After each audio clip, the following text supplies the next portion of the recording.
Hello বন্ধুরা, আপনারা নিশ্চয়ই অনেক ভালো আছেন। আমিও ভালো আছি। আমি তুষির গবি, তুষির অ্যান্ড টেক ইউটিউব চ্যানেলের পক্ষ থেকে আপনাদেরকে সবাইকে সুস্বাগতম। আমি মাস্টারিং এক্সেল নিয়ে কাজ করতেছি। আপনি যদি শর্টকাটে এক্সেলে এক্সপার্ট হতে চান, তাহলে অবশ্যই আমার ভিডিওগুলো দেখবেন। আপনাদের সুন্দর সুন্দর মতামত জানাবেন। যদি বুঝতে কোনো সমস্যা হয়, তাহলে অবশ্যই আমাকে কমেন্ট করে জানাবেন।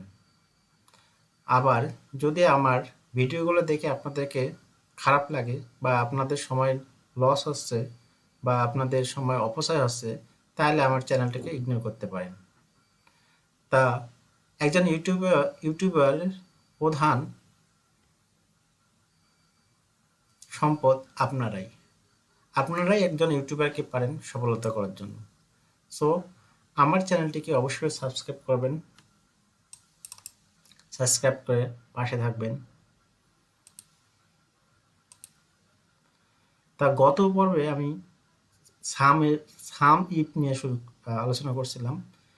আজকে আমরা সাম ইফস নিয়ে আলোচনা করব। তা যদি গত পর্বের না বুঝে থাকেন, তাহলে আজকে হয়তো একটু সমস্যা হতে পারে। তারপর আমি আপনাদেরকে বোঝানোর চেষ্টা করব। তাহলে চলুন শুরু করা যাক।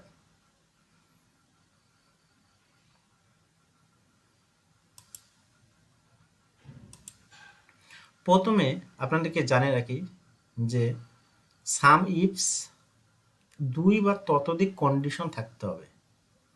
কি বললাম?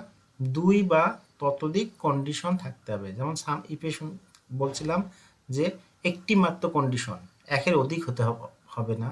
কিন্তু সাম ইফে আপনি 3, 4টা বা 5টা 6টা অ্যাভেলেবেল ব্যবহার করতে পারেন। যেমন সিনটেক্সটা আছে এরকম: সাম ইফস, সাম রেঞ্জ, ক্যাটেরিয়া 1, ক্যাটেরিয়া 2, ক্যাটেরিয়া 3, এভাবে গেতে গেতে ক্যাটেরিয়া n পর্যন্ত। ঠিক আছে? অনেকগুলো কন্ডিশন ব্যবহার করতে পারবেন। তাহলে তখন সে সামিপ হবে, অন্যথায় সামিপ হবে না।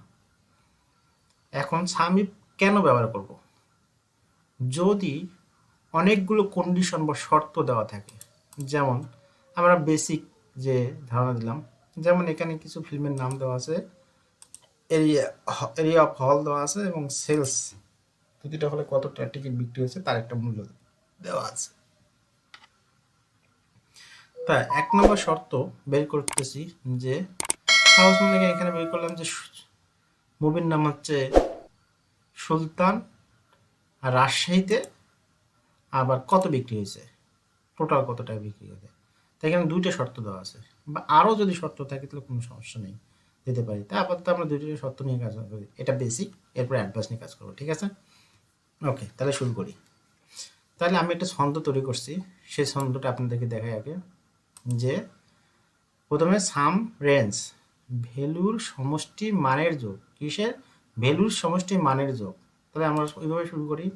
প্রথমে কি হলো? সাম ইফস, প্রথমে রেঞ্জ বলা হয়েছে যে ভ্যালুর সমষ্টি মানের যোগ।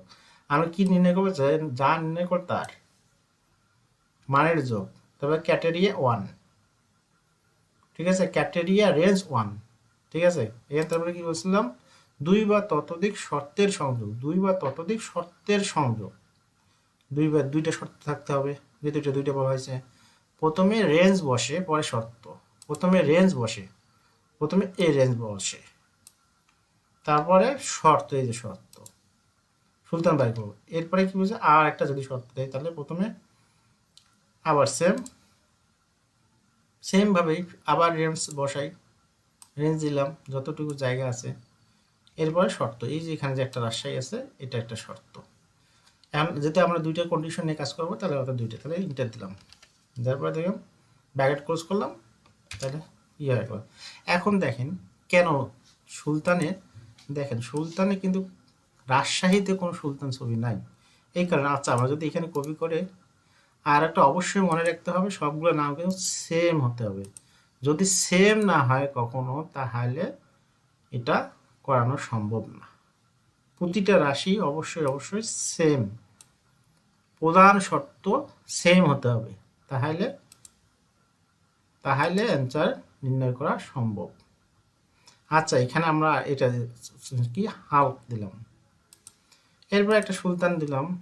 দেখি সুলতান দিয়ে যদি আমরা কি সুলতান ঢাকায় আছে, ঢাকায় চলছিল, এই যে এখানে যদি ড্রপ ডাউন মেনু তৈরি করেছিলাম, ঢাকা আছে না, এই যে ঢাকা দিই, তাই দেখেন চলে আসছে।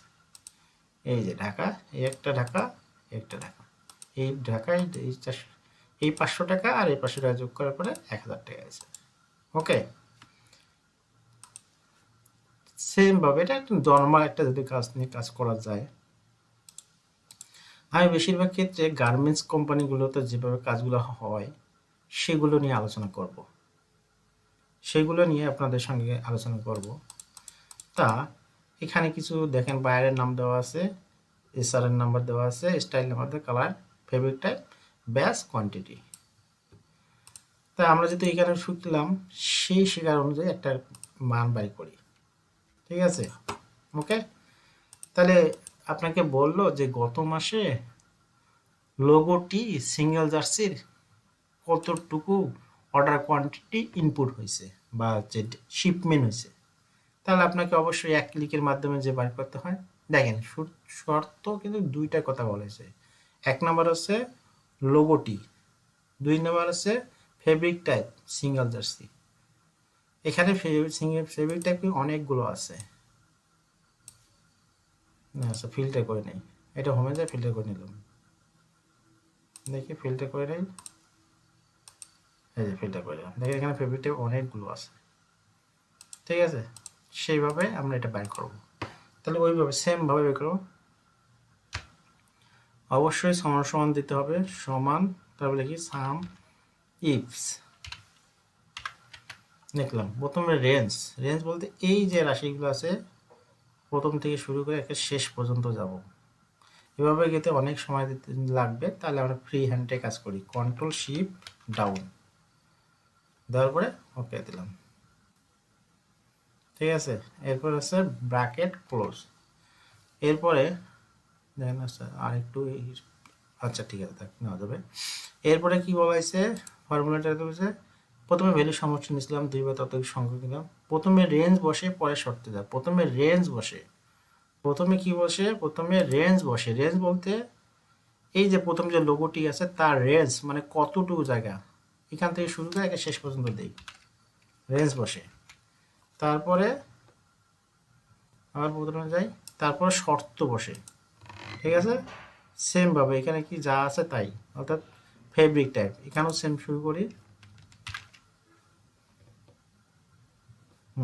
কমা দিলাম, আবার উপরে যাই, যা এখানে এই যে ডি কত 13 বলছিলাম প্রথম ক্লাসে বলছিলাম যে এইগুলোকে এটা এ বি সি এগুলো হচ্ছে কলাম, আর হচ্ছে রো 1 2 3, তাহলে হচ্ছে কলাম এখানে একটা আছে, যেহেতু একটু সমস্যা হয়েছিল। প্রথমে ডি, ডি কত, ডি 13, ওকে, তাহলে দিলাম, আনসার এমন হয়ে গেছে, চলে আসছে। ওকে, বুঝতে পারছেন? কোনো সমস্যা হলে অবশ্যই কমেন্ট করে জানাবেন। এরপরে আমরা মাল্টি সাম এবং সাম ইফস নিয়ে কাজ করব, সাম ইফ এবং সাম ইফস নিয়ে কাজ করব। নেক্সট ভিডিওতে যদি হালতে ভালো থাকে, শরীর স্বাস্থ্য সুস্থ থাকে, তাহলে নেক্সট ভিডিওতে সাম এবং সাম ইফস এবং সাম ইফস নিয়ে আলোচনা করব। যদি বুঝতে কোনো সমস্যা হয় তাহলে অবশ্যই কমেন্ট করে জানাবেন, আর অবশ্যই আমার চ্যানেলটিকে সাবস্ক্রাইব করবেন, আর যদি পূর্বে থেকে সাবস্ক্রাইব করা থাকে তাহলে আপনাদেরকে অসংখ্য ধন্যবাদ। আর হ্যাঁ, আপনাকে অবশ্যই এই মানে ছন্দটা মুখস্থ করতে হবে। আমি আপনাদেরকে বলেছিলাম যে অবশ্যই ছন্দ, আমি শর্ট টেকনিকে শেখাবো, বাংলাদেশে কেউ আপনাকে এত সুন্দর করে শর্ট টেকনিকে শেখাবে না, একমাত্র আমি আপনাদেরকে শেখাচ্ছি। অবশ্যই আপনারা আমার চ্যানেলটাতে ঘুরে আসুন, তুষির অ্যান্ড টেক চ্যানেলটিতে ঘুরে আসুন, দেখুন ভিডিওগুলো, যদি ভালো লাগে তাহলে আপনার ভালো লাগাই আমার সার্থক, আপনাদেরকে শিক্ষা দিতে পারবো, এটাই আমার সার্থকতা। তাহলে অবশ্যই আমার ফর্মুলাটা অবশ্যই সূত্রটুকু মুখস্থ রাখবেন। ঠিক আছে, ভালো থাকবেন, আল্লাহ হাফেজ।